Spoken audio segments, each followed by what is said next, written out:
Star Wars releases the map, and there's a lot of stuff on it, like 6,000 things, entries, planets, all that stuff. We'll talk about that a little bit, and maybe something that has jumped out to us and probably a lot of other people. But a lot of fun things to talk about today. So welcome everybody to TRB. That's right, it's the Resistance Broadcast. I'm John. Thanks for being with us. We have a really fun show for you today. So we hope you have a good week going on. And it's time now for us to talk about our favorite movie franchise of all time, Star Wars. And with me, as always, is the LG, Lacey Gilleran. How are you? Good. How are you? Excited to Good. talk some Star Wars. Yeah. Not a lot of news, but enough to have a couple chats. A little speculatorious. Yeah, I like Speculation Nation, where we like to live sometimes. Yeah, we do have fun with our speculation and dot connecting and all that good stuff. So we certainly have that. And we are going to fire up One with the Force in a little bit, dusting that off. We're going to hear a little Baze Malbus take us into that. But first off, thank you to everybody, however you are listening or watching TRB. We appreciate it so much. If you haven't yet, just make sure you're following us on Spotify or subscribe to us on Apple. And of course, our YouTube channel, youtube.com/@TRB podcasts, or wherever you listen to the podcast.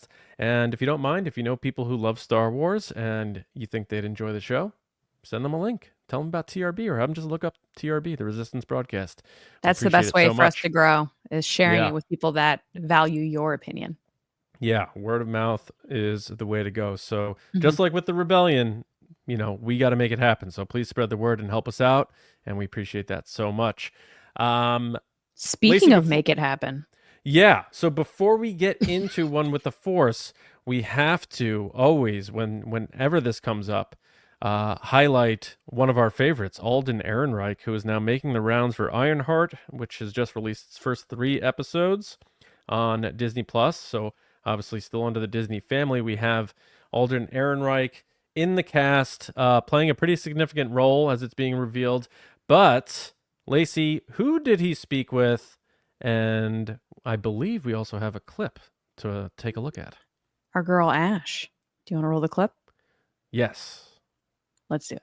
I will say over the past few years, I loved it when it came out as well, but I think there's been more and more momentum for people loving Solo and revisiting it. Are you feeling that? And is there any thread you'd like to tug on to revisit that character ever again? I don't know, but it does definitely feel like that. And it's always nice. I always think about little kids. When I was a little kid, I saw certain movies and just loved them. And so that's always like the most gratifying part, is hearing about kids who saw it. Yeah. Oh, first of all, I love his 70s vibes with the glasses and the unbuttoned shirt and the corduroy jacket. He's wearing corduroy in 90-degree weather. Although it's California, maybe it's a little less. It's super hot right now in New England, so I'm judging that a little bit. But every time I see him, I just want to be like, we love that movie so much. And so anytime, it gets brought up, I was just immediately what? And I'm sending John links, and he's like, I already saw it, stop. Just really excited for him to talk about Solo. But the one thing that made me a little bit kind of sad was that he was like, I love that kids saw it. And I'm like, it's not just kids, it's adults too. Everyone likes this movie, and it's a huge group of us that have been pushing for this for years. We might have to bring back another Make Solo 2 Happen Day, because people are forgetting how much people want it. Yeah, his voice cracks there a little bit when she asked him about it, and as soon as she says, there seems to be, a lot of momentum of people really, loving Solo more and more, and he's like, yeah, I've said, I have seen that, but when she said about, returning to pull on some threads of the character, his voice cracked, and he's like, yeah, I don't know. So I wonder if it's, it could be. He's uncomfortable being asked that. I'm not going to speculate too far. I don't think there's anything cooking right now with it. You don't think the Lando thing's you don't think Donald Glover's had a conversation with him? I don't know. I'm getting more and more concerned about the Lando thing even happening at this point. But we've talked about that in the State of Star Wars and a few other things recently. But I hope it does. But I keep thinking about it more and more, and it's sort of like, Obviously, Harrison Ford is done playing Han Solo. That part of the timeline has a closure on it for the death of Han Solo, of course. So then, if you're ever going to have Han Solo again in live action Star Wars, it has to be Alden Ehrenreich. And this is, he's not going to be getting any younger. He's in his mid 30s. So you got to strike now, or it's just never going to happen. And the fact, again, the fact that there was their plan to do 3 movies and tell all these amazing adventures of him working for Jabba and the crime syndicates. Him with Chewie, It just stings knowing that it's not one of those fan things that we're making up for them to do. It was their plan, and we were just hoping that they could do that plan. So maybe he comes back, maybe not. I don't think this clip makes me feel like any more that he is, but he has on multiple occasions over the past year said he would be very interested in exploring the version of Han he becomes at the end of the movie. So if something were to come up, we know he'd be interested. But I do like his statement about loving the fact that it reminded him of being a kid, seeing movies and just loving them and not being a part of the discourse and stuff like that. And he probably does have kids that come up to him calling him Han Solo and stuff, which is really cool. So it's just a nice clip. So good job by Screen Rant and Ash for, getting that Star Wars in there on a Marvel red carpet. Very cool to see him, talking about Solo in 2025, and who knows what's going to happen, but always good to see Alden acknowledging it. I agree. All right. Now it is time to make some tough decisions in one of our more difficult segments, but fun segments, One with the Force. The Force is with me, and I'm one with the Force. All right, this one's a little different from everybody's favorite will of the Force. One with the Force is where a question or scenario is thrown at us, and we can only pick one thing. That's it. Definitive answer.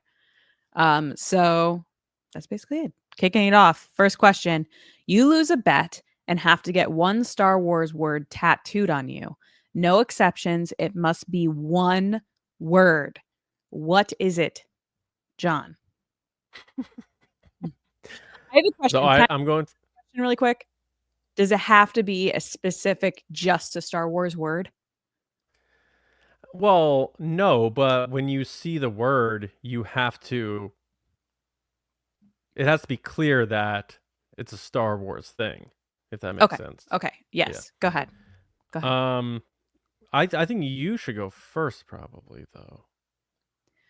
I would probably get Jedi in Arabesh, like down my wrist or something like that. Oh, okay. I like that. My other choice was Hope, but I feel like that's not as Star Wars-y as Jedi. So I'm going to go with Jedi in Arabesh. Do you have any tattoos? I don't. Oh, okay. I don't have any tattoos. There was a little bit, like a couple of years ago, that I was like really considering it. I was like, they're kind of expensive. They are expensive. It's an expensive thing to decide to have forever. Yeah. Kathleen keeps talking about getting one, but she hasn't yet. What's she gonna get? Oh, is it like a personal thing? I think something to honor her mom or something like that. Like her that's mom really with nice. starfishes and that sort of stuff. Yeah, that's nice. I was bouncing around with a couple, so I immediately thought Rebel, because my high school was Rebels and I love the rebellion and stuff like that. But then I was also like, some people might take that the wrong way from an American context. Yes. But you know what sucks about that? Not to get into history, like we were the rebels first in the Revolutionary War, and then like every time someone thinks about the rebel word now, it's Civil War. Yeah. But so, and then I was like, Hope. I was thinking about Hope, and I'm like, that's too sort of like Etsy tattoo. Like, that's what I thought. It was like very live, laugh, love. Yeah. So I I was gonna go with Scoundrel, and I was also thinking about maybe an Arabesh thing as well. I just feel like when you see Arabesh, you immediately know it's Star Wars, no matter what Yeah. the word is. So that's why I was kind of Yeah. falling back on that. Should we get tattoos in LA? Should we Jeez. do it? I don't want to say anything about that. No, because I don't want to commit. If you to think we that. should And- get tattoos, tell us on social media or Reddit Yeah. in the comments. Tell us what we should get. I mean, want to see what people think. Yeah, like when like Clayton getting his tattoos, I'm like, look at Clayton. It's this badass. He got tattoos? When did he get a tattoo? Clayton has a few tattoos. I think he has the rebel symbol. Oh my god, he tattooed. showed us. Yes. Yeah. Wow. Sorry to like put you on the spot, the spotlight on you there, Clayton. But I'm sure he's proud and of also it. we got to get Clayton back in the base. It's been way too long. I know. Like, Maybe we should do a definitely live some ILM broadcast from Casa stories. Bonita. Yeah. So I think Scoundrel, I'm not positive where, but probably on my arms somewhere. Arabesh possibly, but maybe even some other cool font. I don't know. I'd have to really think about it, and maybe even do like fun things like making part of the letter one of his DL-44 blasters in a way, or hiding some Han Solo Easter eggs or something. But Scoundrel, I always loved the word, and when Leia calls him that, she thinks he's going to be annoyed by it, but he's like, I love that. I love the sound of that. So it's like such a cool, and it's such a classic word, like you scoundrel. Like I just like it. Cool. Yeah. All right. What else we got? So next question is, what is your all-time number one favorite character introduction in Star Wars? You're starting this time. I'm gonna say people may call this boring, but I'm gonna say Obi-Wan Kenobi in A New Hope. With the dragon noise? Actually, I'm gonna change it last second. Oh, you can only pick one, John. I know, but I just realized what my favorite character enters is in Star Wars, and for whatever reason, it wasn't coming to me. It's Yoda in Empire Strikes Back. Okay. Because I watch how they're released. So Yoda's introduction in Star Wars was The Empire Strikes Back, because he puts on this whole zany, goofy persona that isn't Yoda. So the audience is experiencing this guy thinking this is who he is. And I just loved the silliness of it. He really felt like almost like a Muppet in a way. And I just love that it wound up being this deliberate thing to test Luke's patience. And it's also very funny. So, especially when right after he goes, take you to him, I will, and he laughs and his eyes bulge. I laugh every time. So Yoda, I was almost going to pick Obi-Wan just when the music swells and he takes the hood off and, all that stuff. But I'm going with Yoda. I'm going with Rey, Force Awakens. I think that's her good too. character introduction is the best in Star Wars, from the mask reveal to who she is, which, looking back on The Force Awakens, not knowing who that character was or what her whole story was, but I'm nobody. being in that huge gigantic ship, coming down the rope, then the John Williams score, which is one of the best songs in Star Wars, is Rey's theme. Sliding down on the sand, just everything about it is perfect. I wouldn't change anything about Rey's introduction, and it's so beautiful for who that character is, who she eventually becomes, but it's also tragic in a way because she's so by herself. And you realize she's on her own.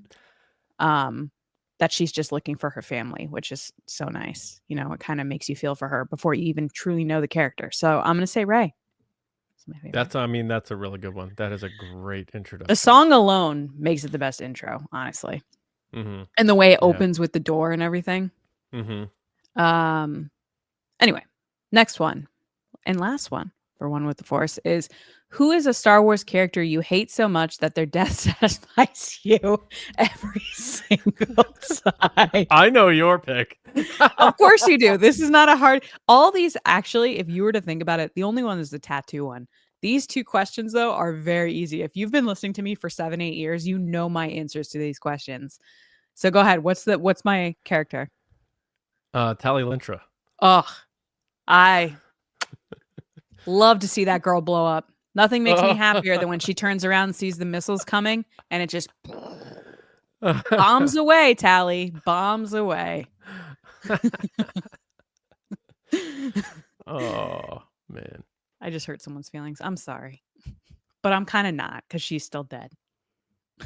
Yeah, I mean, I don't think there's people who really love the character Tally Lintra. I just think they find it funny There that are you hate her so much. people. There are people online. They're like, Tally's my.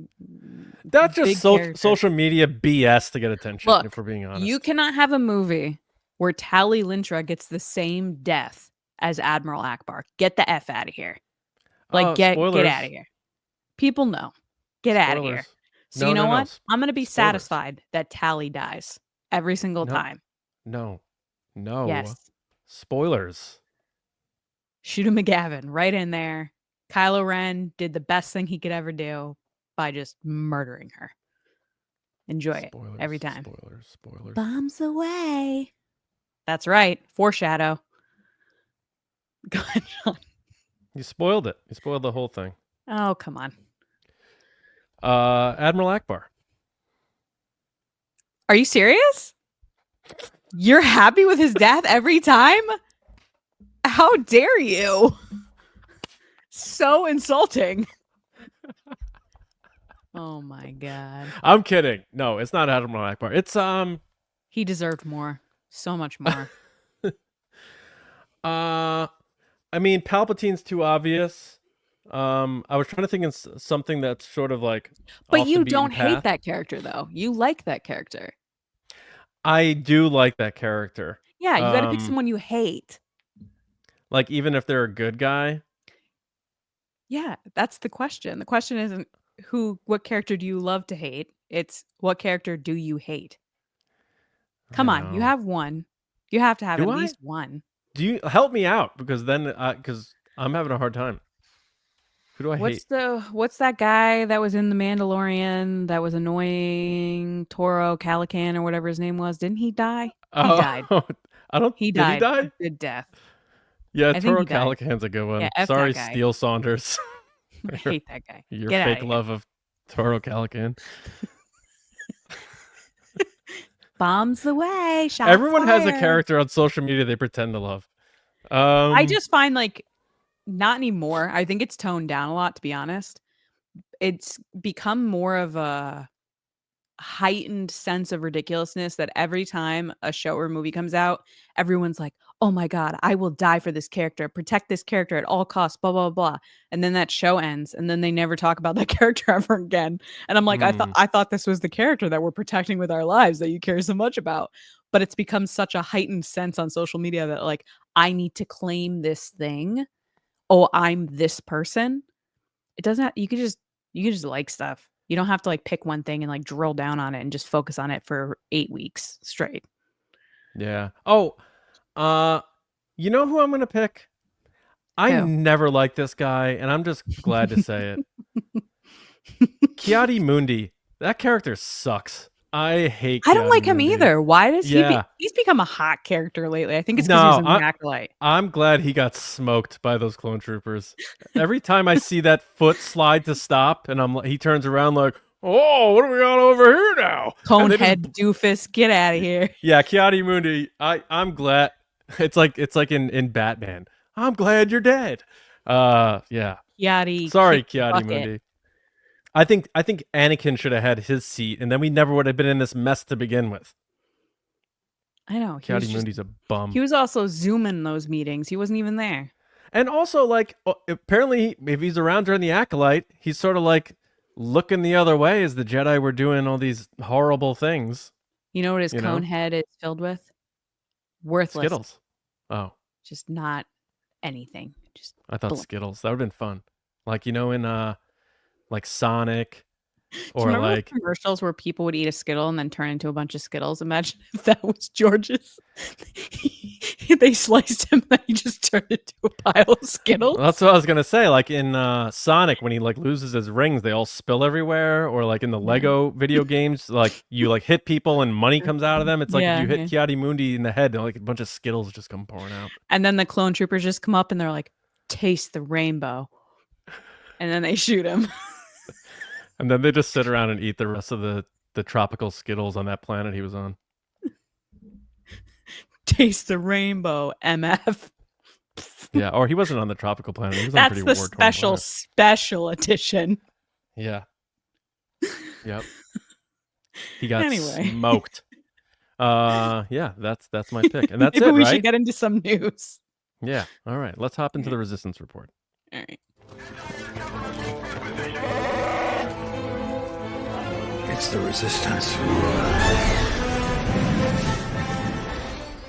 All right. We have some news. As we alluded to at the top, the Star Wars official interactive map is on the main site, starwars.com. So you can head there, check it out. It has a gridded system so that you can easily identify the location of a planet on there. It also has an index with like over 6,000 entries, I believe I saw someone post about. It might have been Eckhart's Ladder. That guy's always on top of that stuff, it seems. But a lot of people looked around, saw things, and like, I don't know why this was the first planet I saw, but I saw At-Atin. So Christopher Ford, At-Atin, just jumping out at me, buddy. At-Atin, I did not know if this was known yet or not, but it's like an Uber or Waymo ride away from Dathomir. It's near So a it's lot right of stuff. It's near Yavin. It's near Mandalore, which is just super interesting. I mean, this whole concept that they're releasing this to me is surprising because I feel like this is the kind of thing they keep to themselves because then they don't have people triple checking I think their it's work. great, though. No, I think it's awesome. It is overwhelming. I'm not going to lie. I opened this up and I was like, oh my God. Yeah. We're not going to go digging through all of it. We'll let Alex Damon do that. But yeah, I have to laugh because, again, I was also someone that looked for At-Atin because it was such a big concept throughout the show of where is it? Where does it exist? What is it near? Where is it on the map? Looked for it. Okay. Yeah. It was just there. I was like, it was the boom. worst. It was the worst I Spy I've ever done. I was like, John, where is this? Tell me the numbers. Which, by the way, it's N4, right? N4. I thought you said 6. N6. I lied. I'm sorry. N6. Yeah. I was talking offline before this episode. John was like, "What are we playing? Battleship?" I'm like, "That's the only way to keep track of what this is." If you go to N4, you ain't gonna hear about no At-Atin.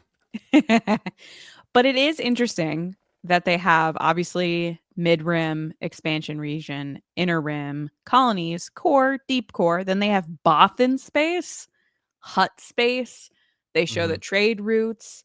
But yeah, the At-Atin one is interesting because, it's near Dathomir. It's also near Mandalore. It's also near Yavin. It's near Aldani. It's just near a lot of stuff that we in recent years have been discussing. So you can't help but wonder, is that on purpose? Are they purposefully putting this thing near Mandalore so that we could see some crossover, which today it was rumored that Jude Law's character is coming back in a Star Wars property. Yes. He's making an appearance somewhere. So the question is, what could it be? Well, what do we have? We have Starfighter. We have the Mandalorian and Grogu. We have, AHSOKA, which is filming right now. So you can't help but wonder if, because AHSOKA is filming right now, could he be in AHSOKA because someone saw him on set while they were filming? Oh, really? No, I'm saying maybe someone saw him on set because usually these rumors come from somewhere. You know what I mean? Like someone says, oh, Jude Law's in this thing, but they can't say what. Well, the only thing filming right now is AHSOKA. Yeah. I remember seeing a report, and I don't know if it was one of the trades or something, but something about some of the characters in Skeleton Crew officially like potentially appearing in other projects or something. I remember we talked about that. We did, and then today it was specifically, I think, Jude Law's character. That was the rumor. Yeah. So yeah, I mean, seeing At-Atin so close to Dathomir, and that's where AHSOKA, we wind up in this galaxy in AHSOKA. You got the Night Sisters, you got Thrawn. It seems like that's going to be a central location in AHSOKA season 2. Plus, obviously Maul was there. And he famously told Kira to come to him on Dathomir. So, Crimson Dawn. But Dathomir isn't where AHSOKA is right now. She's on that whale planet. No, where she is, where the series wound up in terms of in this galaxy, not in Peridia. So in the Peridea. known Where is galaxy, Peridea? Do we know where Peridea is? Have we determined well, that? it's another galaxy, so it has its own entire map. Oh, you're right. This You're is the known right. galaxy. Yeah. It's weird that So, also Starport Borgo is literally right next door to Ed. They didn't go that well, of far. course. The Yeah, kids yeah. didn't go that far. Yeah. So I think it's very possible that John Nanawood, even potentially some of the kids, if not all the kids, could find their way into Ahsoka season 2. It might start getting crowded, of course, but also, they keep talking about culmination and stuff. This is all, Skeleton Crew takes place in the same timeline as The Mandalorian, Ahsoka, Book of Boba Fett. It's not technically part of the Mandalorian story, but they were executive producers, and it is, adjacent. It's part of that timeline, part of that family. It would not surprise me at all if we see them appear in Filoni's movie, which will culminate all of this. So I'm keeping my eye on that, and I think, Jude Law would be at the forefront of that.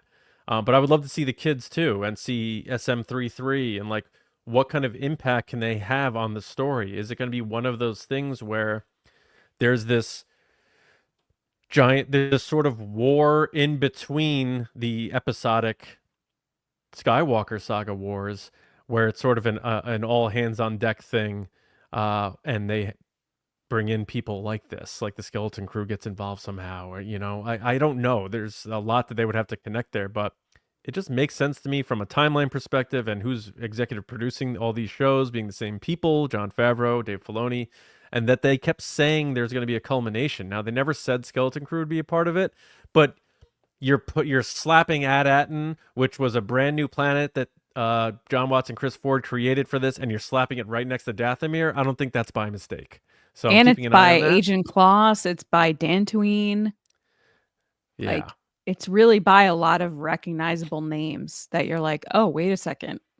That's Right. interesting. All these kind Yeah. of things are. Oh, And Leon Psalm's right by there too. It's also interesting that Aldani, you said, is near there, because Aldani had the fort or the mint, with all Yes. that gold. Yeah. And we know Ad-Atten did too. So I don't know. It's all pretty interesting, but I would not be surprised if Jude Law returns, because I think people really enjoyed that character. There was so much uniqueness to him. And I love that sort of pirate element. And he was just so good. Like, anytime he was on He was screen, really I'm good. like, give us more minutes of Jude Law. I couldn't get enough of him. Especially his dive to shut off the droid. That still kills me every time. Yeah, Aldani is like directly next to Ad-Atten. That's interesting. They both have a Yeah. treasure trove. So Yeah. I'm keeping my eye on this. I would love for it to be the case, and I would love for those kids to continue on as well. Now, having said that, it's interesting because then we don't know if the people who created these characters, like Chris Ford and John Watts, would carry on and continue with writing them for this. And that always gets tricky for me, because sometimes you can tell when a character is not being written by the person who designed it. And a lot of times it works to the benefit. I mean, look at Lawrence Kasdan writing dialogue for Han Solo in The Empire Strikes Back, and then he became the best Han Solo writer, even though George Lucas created him and wrote the first script, A New Hope. But with kids, I think it's a little trickier. So I would love to think that Watts and Ford are going to be involved if they do continue, but we're getting way too into the weeds on it. I just like the theory and the idea that they could appear, and it's just the fact that Ad-Atten is so close to Dathomir, and Ahsoka, the series, ends up there. It's going to be a major location in Ahsoka season 2 and whatever they do after that, because Dave Filoni is not done with Ahsoka yet. No, not at all. So that movie's going to involve a lot of this too, and maybe that's where you get some of these people back in. And it sounds like Star Wars, based on these other reports we're hearing about Rey seemingly being... did you hear about that? Because there was that rumor that came out saying the Rey movie is on hold. I quote tweeted it being like, please don't do this. Like, please don't do this game of like, it's on hold. It's not happening. And that's a rumor that was maybe by the same guy, or the RPK guy. I don't know. It is. Yeah. Yeah. He's getting a lot of Star Wars stuff lately. But then you hear in the other reports from the trades that Rey is going to be an integral part of not only her movie, but also the Simon Kinberg trilogy potentially. So yeah, it the next seems phase. it seems like Star Wars is not necessarily borrowing from Marvel, but getting more loose with this character is part of this saga, and these characters are part of this, and they can't go there. Now it's going to be like, well, we're going to borrow Rey, put her in this. We'll explain why, and that'll connect back to this. That idea is interesting to me. As long as they're able to, like we learned with the sequel trilogy, have cohesion. You know, Kevin Feige, say what you want about Kevin Feige and Marvel right now. Kevin Feige was a master of how he cohesively put together the first Infinity Saga. If they're able to do that and bop these characters around and pull them in, push them out, it could be really interesting. And maybe that's what Filoni's looking to do here with some of these other characters. But Atten next to Dathomir, not a coincidence to me. Yeah, it's also near Nemos and like, stuff from Andor as well. It seems like a lot of it's near, like, in the same vicinity of Lothal too. It's like, it seems like all these shows they've been working on currently in this time period are in this like upper right quadrant of this map. Yeah. Like Andor, Ahsoka, The Mandalorian, and Skeleton Crew are all up there. Like that's where they're all kind of playing together. So that's why you can't help but think, like, if they're all on the same, K to Z or whatever it is on the grid, why wouldn't they ever cross paths? Right. It just seems a little silly that they wouldn't. How far are they from a lot of the familiar planets of the galactic Civil War? Like, where are they in reference to, like, Tatooine, Hoth, Endor? So Tatooine is down towards the bottom. I believe it's in, is it in Hutt space? I think it's like on the outer rim is what I was looking at before, because naturally as a Star Wars fan, you look to see like, where's Tatooine? Where's, all these places. I know I just saw Mimbin from Solo, which is like middle of the map. Where was Tatooine? I'm trying to remember where it was. I think it was like outer rimish. I don't remember offhand. It's is there a key? Probably if you search somewhere, but I can't remember where I saw it. Yeah, we'll figure it out. I mean, this just came out today as we're recording, so I'll have to, we'll have to find. Oh my God, Navarro's like all the way down here at the bottom. Yeah, there's That's a lot wild. So Mandalorian went all the way from one end to the other. Yeah, because Mandalore's at the top. Yeah, there's a lot of stuff. It's a lot. Polis Massa, where Luke and Leia were born, all the way in the end, right before the unknown regions. Yeah. Yeah, Dakar's down at the bottom, and then Octo's all the way to the left. Yeah. All in the unknown regions, which I'm sure as a creator or a writer or anybody involved in a Star Wars project, if they're like, yeah, you can go to the unknown regions, you're like, yes, finally, I don't have to like play by the rules of whatever this map is. I can just make something up on the side. This is just incredible, though. Oh, there's Tatooine. Tatooine's in 16R. R16. On the right side, underneath Bothan space. It's next to Geonosis. Yeah. I see it. Yeah. Yep. Yeah, that's way far away out there. So Mandalorian's been bopping around this map. He's been at the top. He's been at the bottom. He's been to the left, right. Yeah, it's like Han Solo said, I've flown from one side of this galaxy to the other. He really has. No, this is amazing. I think this is so incredible that they even did this. It just shows the amount of care they have in terms of preserving and really making the canon feel real. I think that's so cool. So we'll have to dig more into this and have some fun and even use it as a reference point as we do more speculating, because this is going to be the year of speculation with all the projects being made now and coming out soon. We're going to have a fun time.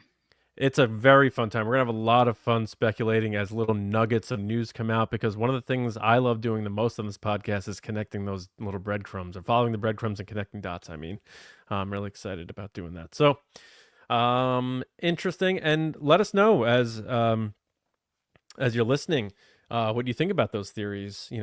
Is Ad-Aten just near Dathomir and some of those other planets by coincidence, or is there more to come? And will we get some of these cameos in these other projects? I'm thinking people in the comments are going to agree and think, yeah, we are going to see some of these people return. But I think so too. what else is cooking? Well, speaking of the Daniel RPK, which again was the rumor about Jude Law coming back, he also did that one as well. The hot rumor right now is that Dakota Johnson is reportedly being eyed for a big Star Wars role. I saw this, immediately sent it to you, was like, oh my God, really? Just because she seems to be in everything nowadays. Like, she is just nonstop working. The girl is booked and busy. She's coming off the material lists, which is very kind of people love it or hate it, which is interesting because that's Pedro and Chris Evans. But it has the Mando in it. Yeah. I have not seen it yet. She loved working with Pedro though, so that's cool. My thoughts on this. My first gut reaction is that if she's being eyed for a role, what are they currently casting right now? Starfighter. That's what they're currently casting for Star Wars right now to start in the fall. And they just cast Mia Goth as the villain. So I could see Dakota Johnson being a romantic interest for Ryan Gosling's character. Now, John knows me. I love a good enemies to lovers, but I don't think Mia Goth and Ryan Gosling are going to have any type of romance. I think she's strictly a bad guy. So that's why I kind of lean towards Dakota Johnson being that romantic interest, because Sean Levy does like love stories. He's done a couple of them. I think that's something that from my own want and need has been missing from Star Wars. I think the last real good romance we got was Kira and Han Solo and Solo. So yeah, I would love to see it. I don't know what your thoughts are, John. I know you said you like Dakota Johnson. You think she's great. I've seen her in a couple things. I think she's pretty good, but I'm just excited at the idea that could it be romance? ? Yeah, when I see Dakota Johnson, every once in a while, I see mannerisms that remind me of her mother, Melanie Griffith. Like, especially, have you ever seen the movie Working Girl? I have not. Oh my God, you have to see that movie. Are you kidding me? Harrison Ford in a rom-com? Oh my God. Oh, is it a rom-com? You would love that movie. But anyway, go. You have to watch Working Girl. It's very good. Sigourney Weaver's in it too. Okay. Anyway. And isn't that the song 9 to 5? No, that's the movie 9 to 5. Oh. Never mind. Are they similar? Do they look similar? Similar time frame? No, I mean, it is about women in the corporate world, but I think that's the I love 9 to 5. I love that song so much. It's like one of my favorite songs. Yeah, it's a good song. Dolly Parton's great. Anyway, big tangents happening at this point in time. No, I like that there's a charm there that Melanie Griffith had that I see in Dakota Johnson. And I just like her candidness and honesty. And that leads me to my point as to why I don't think this is true at all. Interesting. Because the Madam Web thing happened, and then she's been very vocal on multiple interviews about these franchises and these executives just wanting to dictate what happens in these things. And if you're going for a role in one of the biggest franchises in the history of film, you probably aren't popping off those quotes. So, and also, again, this is just from a guy who's on the internet who, granted, has a following, and I mean zero disrespect to him when I say this, but no one else has picked up this story. No one else has reported this story. And I think these things often are probably hidden behind some paywalls.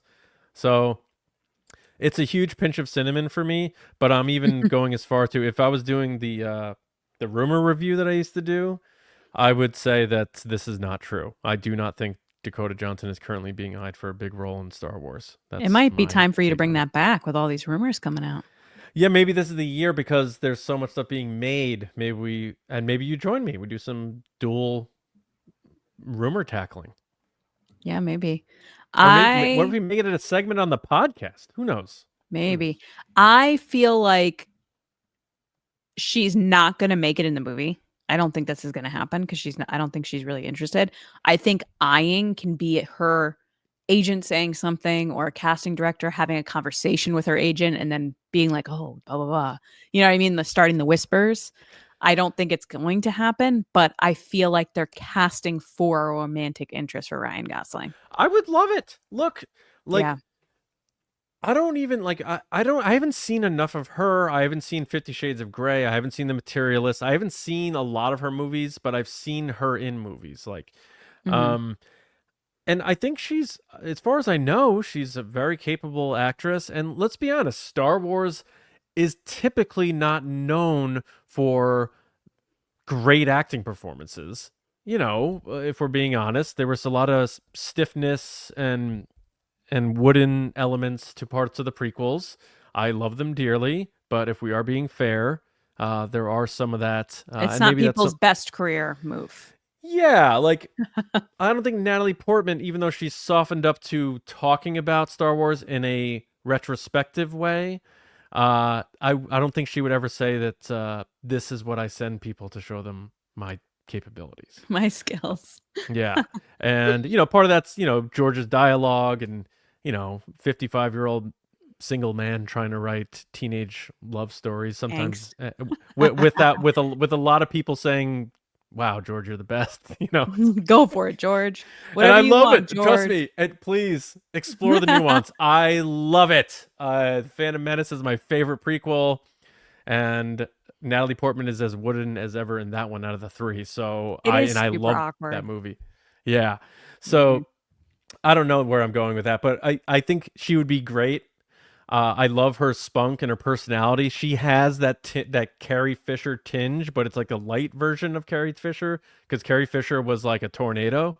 And we know, I don't mean to make light of that because Carrie Fisher obviously struggled with bipolar disorder and that sort of stuff. But you know what I mean? Her energy, she was a tornado, like even in her best moments.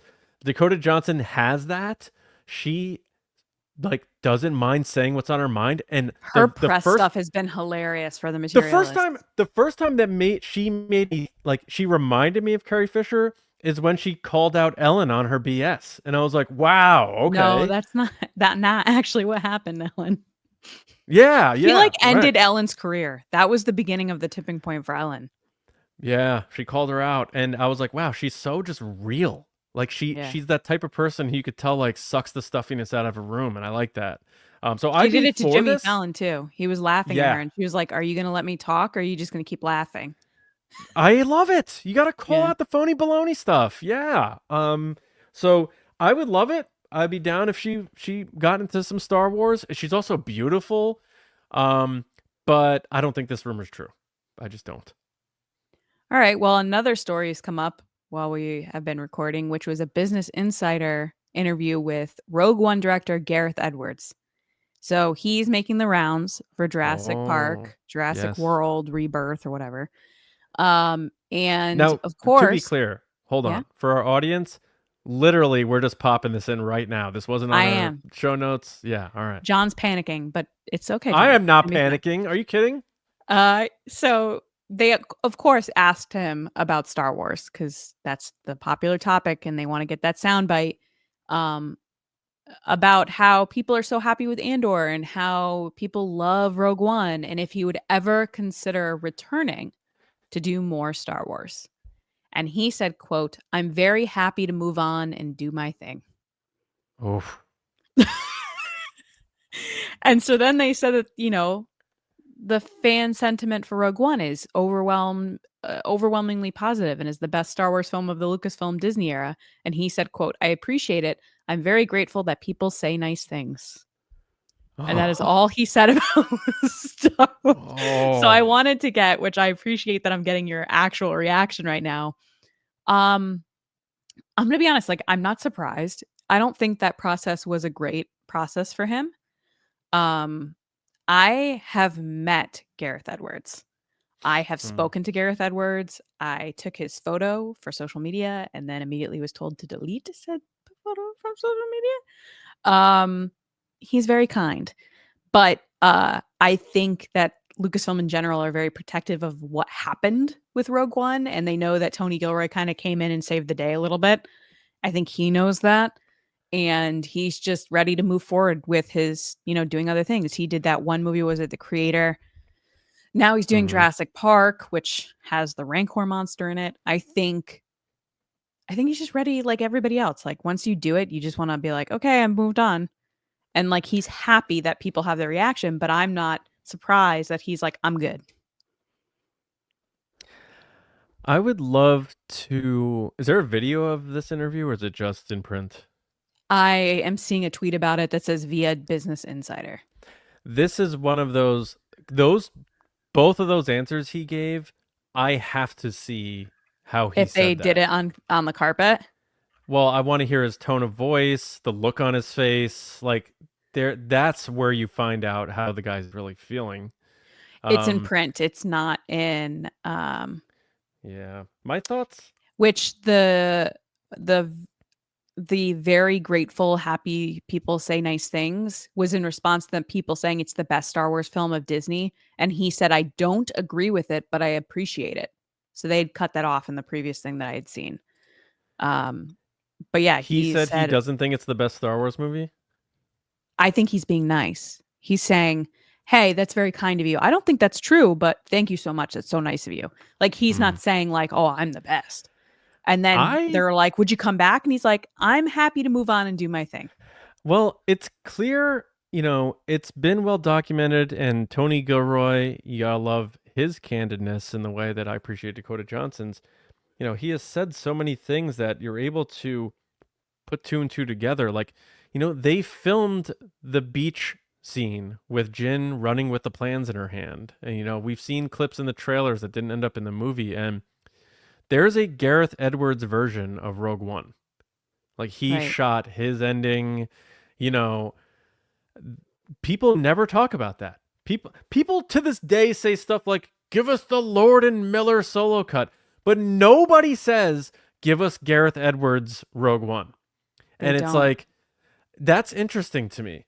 So I think there's clearly, I don't want to say animosity, but he got burned and he probably didn't get to finish his movie the way he wanted to. He did the opposite of Lord and Miller, and he played ball so that he got sole director credit. Lord and Miller bounced. They were listed as executive producers, but Ron Howard got sole director credit. He did. So it's like the opposite of Solo in that way. But I think, and this is just me speculating, but I'm trying to put I have more quotes if you want me to read them. I have the article. There's a couple more quotes in here. Are they like juicy quotes, or is it like? He said, so the Business Insider person that wrote this, which I'll give credit to in a second, brings up riddled with reports of behind the scene drama. There were massive reshoots with Tony Gilroy, who would go on to create Andor, being hired to oversee reshoots for Edwards. Edwards has always said that he worked alongside Gilroy during the reshoots and it was never sidelined. He said, quote, it's the thing that was my life before I knew what a film was. It's like your mom. It's like something that's a part of you. I'm always fascinated by what they're doing, and I'll never stop loving the trilogy. And then he basically said, what you keep in your pocket as you go through making other films is that it's not about how people feel the day it gets released.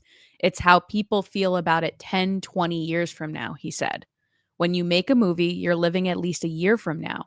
You're trying to imagine what it's like, all these decisions you're making, what they're going to be like a year from now when the movie is released. What's the audience going to think? And as the movie comes out, you go, I'm going to pretend I'm living 10 years from now, and it doesn't matter what people say in this moment. It's the kid who comes up to you 20 years from now and goes, oh my God, I love that movie. I think that's the reward. Which is very interesting. Oh, sorry, go ahead. I didn't mean to cut you off. I was going to say that sounds a lot like what Alden Ehrenreich, we saw him say at the top of the podcast here about kids coming up to him about Solo. And exactly. Or Rob talking about what George's response with The Phantom Menace is like, I don't care about what people think about it now and the adults. I think about the kid, aka me, that comes up to me 10, 15, 20 years from now saying, I love The Phantom Menace. Mm-hmm. So Yeah. the reason I read that out loud was I think that the quotes that are here aren't as negative as when you read them as they are in a tweet by themselves. Right. Right. When they're given the whole context of the conversation, I think Exactly. Gareth Edwards is looking at it more positive light of, I did that. I'm proud of it. I'm happy that people enjoy it, but I've moved on. I don't really want to talk about it. I don't want to get into the drama of it. I'm not going back to Star Wars. I've moved forward. I think there's the old adage of there's two sides to every story and then the truth. And what Gareth Edwards is saying here is not what Tony Gilroy had said when he talked about Rogue One. And that was probably before he signed on for Andor. So he was probably like, I don't care. I'll just say exactly what happened. And that movie was a mess. And I went. He said he gutted it. Yeah. Yeah.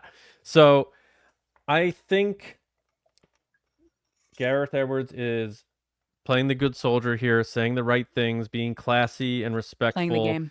But to me, based on everything we know, including actual quotes from Tony Gilroy himself, and based on some of these quotes from Gareth Edwards, there's probably a little bit of a, I'm good. I don't, almost like when Damon Lindelof was asked about would he want to try again with Star Wars, and he's like, I'm all set, or whatever. It's like, no, he said he would. Or who said like, no, Damon thanks? Lindelof said he would. I don't think so. I think he said no, the he exact did. opposite. He said I would come back anytime. He was the one person that said he would come back. Then who said they wouldn't? It was a writer. I don't remember. Because they did his on video, Damon Lindelof. And he I'll have said, to go back and watch that. I'm done with the Rey movie. Would I come back? Absolutely. I love Star Wars. I would totally come back. Like he was the one person that said he would. But there have been numerous that said that they wouldn't.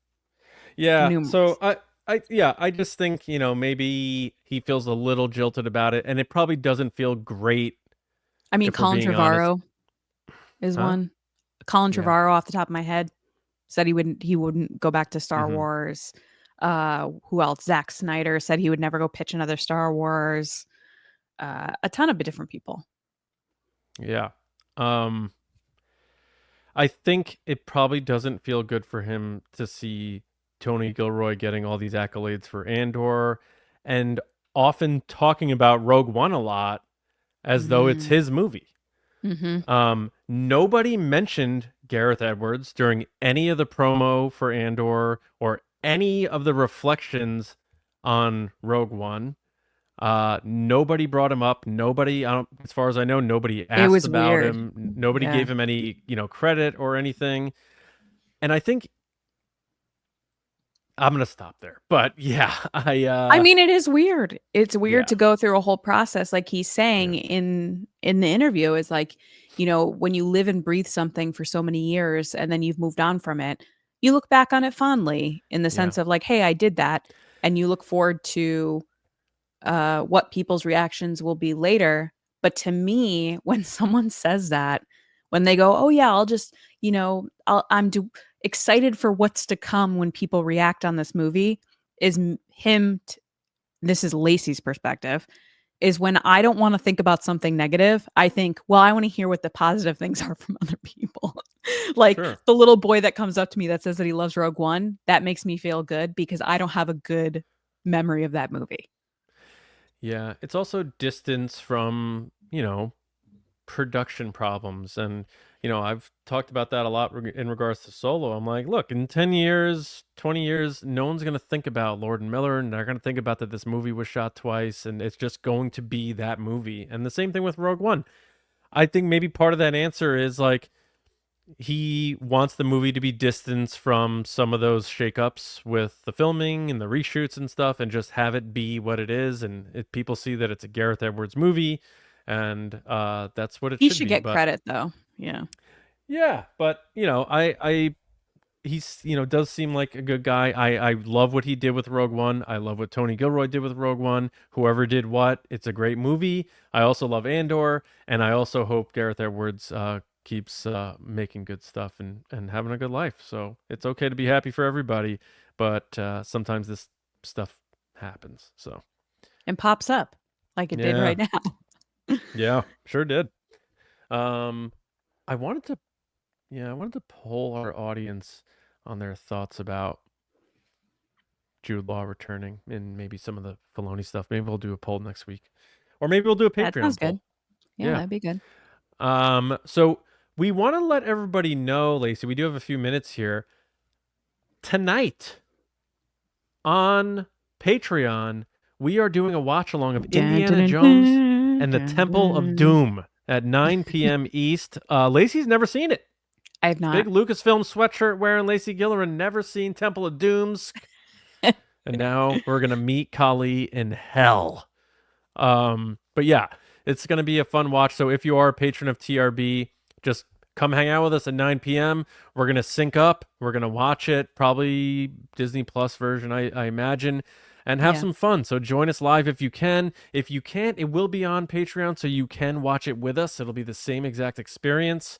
But if you are with us live, we may pop some of your comments up or something of that nature. But it's all about having a good time. And if you've been thinking about joining our Patreon, it's a great time to start. So please head to patreon.com/TRB podcasts. Our tiers start at $5. We appreciate all the support. And what a way to start tonight watching Indiana Jones with us. It's going to be a really good time.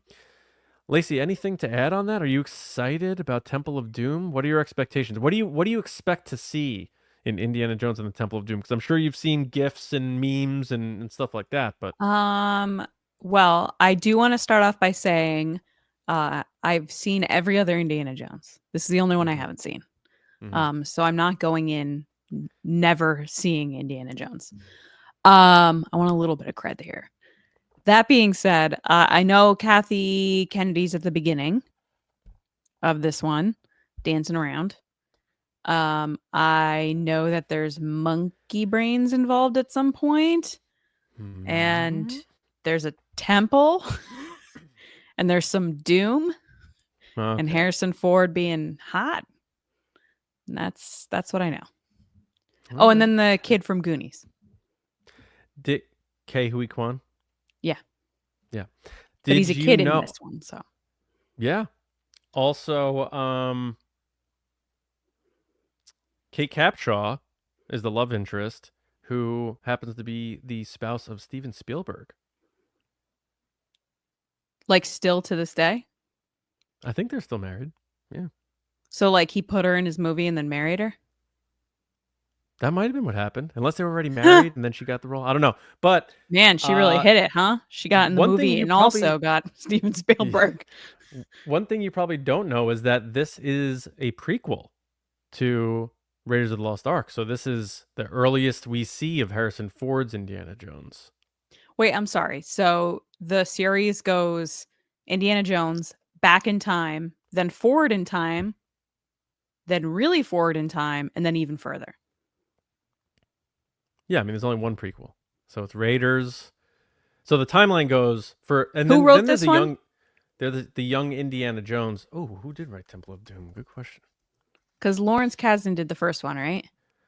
Yes. Temple of Doom was written by Gloria Katz and Willard... Oh, I'm going to butcher his name. Isn't this the one people don't like? Hoey? I love it.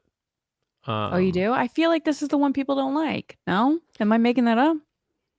No. Isn't there one that people don't like of the series? That people are like, it's not my favorite? People have said that about Temple of Doom, but Willard Hoey, I hate pronouncing his name, but he's been with George Lucas forever. They met at film school. He wrote American Graffiti screenplay. He also wrote. I think he did some script doctoring for A New Hope. So he's been with Lucas forever. I still love that Indiana Jones. They were basically like, Steven Spielberg wanted to do James Bond and didn't get it, and George was like, "I have something better than Bond," and gave him Indiana Jones. Yeah, exactly. Yeah. So he and his wife, Gloria Katz, wrote Temple of Doom together, and it's a really fun movie. So I hope you enjoy it. Look forward to it. But yeah, I'm just excited to hang out with everybody more than anything else. It doesn't matter what I'm watching. Yeah, it's gonna be a fun time. So join our Patreon, or if you are a patron, we'll see you tonight, 9 p.m. East, to watch Indiana Jones and the Temple of Doom. Bring your snacks and let's have a good time. Lacey, anything else before we get out of here? Not really. If you're looking to support our podcast in other ways, outside of just spreading the word or being a part of Patreon, you can head over to weirdbrothers.com and pick up a bag of the Resistance Brew. our nice coffee blend over there. It supports us and a small business that supports veterans. They're awesome over there. They have a ton of really great community-based initiatives, which is always nice to see. And we put a lot of work to it. So it's nice to, it's just cool to be like, I have a coffee. Like I did this thing. It is cool. But if it makes a great gift, it's a great blend. It's fresh. It's delicious. So definitely check that out. And you can add some ice to it and just make it a nice coffee if you're scorched earth as we are here in New England. Oh my gosh. It's been rough. I've been watering my plants like 3 or 4 times a day. Mm-hmm. Yep. I'm like really nervous. I've never had plants like this before. And I'm so nervous that I've invested money into said plants. So I don't want them to die because then you're like, I'm literally just throwing money out. So I'm out there with the hose. I got really toasted Red Lobster style last week. But I'm better now. Be safe out there. Yeah. Sunscreen. Yeah. Lacey, where can people get in touch with you on social media? People can find me on social media at Lacey Gilleran and at It's Lacey Gilleran on TikTok. I have a haul video I'm going to do soon of the stuff I got from Japan, which has been sitting next to my desk this whole time. I also just got my baby Ewok keychain from Japan that I missed out on at Celebration. It just arrived. I'm so hyped. So I'll probably be doing an unboxing there. So nice. Come join. All right. And for me, Johnny Hoey on Twitter and Blue Sky, and my movie podcast, Just Like the Movies. We just did Godfather Part 2. Please check it out. I'm proud of that one. And then with this one here, me and Lacey back with you Monday, nerdy and nice. We're going to kick things off with our picks because the New York Times did the whole 100 best movies of the 21st century. We're going to each give our top 10 of movies since 2000, including 2000, but since 2000. So we'll have fun with that and more. But thank you all so much. We will be back with you, as always, next week to talk more Star Wars, whether that's a discussion, segments, news. You know how we do it. Your questions, your comments. We have a good time here in TRB. So thank you all so much. Enjoy your weekends. Patrons, we'll see you tonight for Indiana Jones, and we'll see you next time right here on the Resistance broadcast. See you around, kids.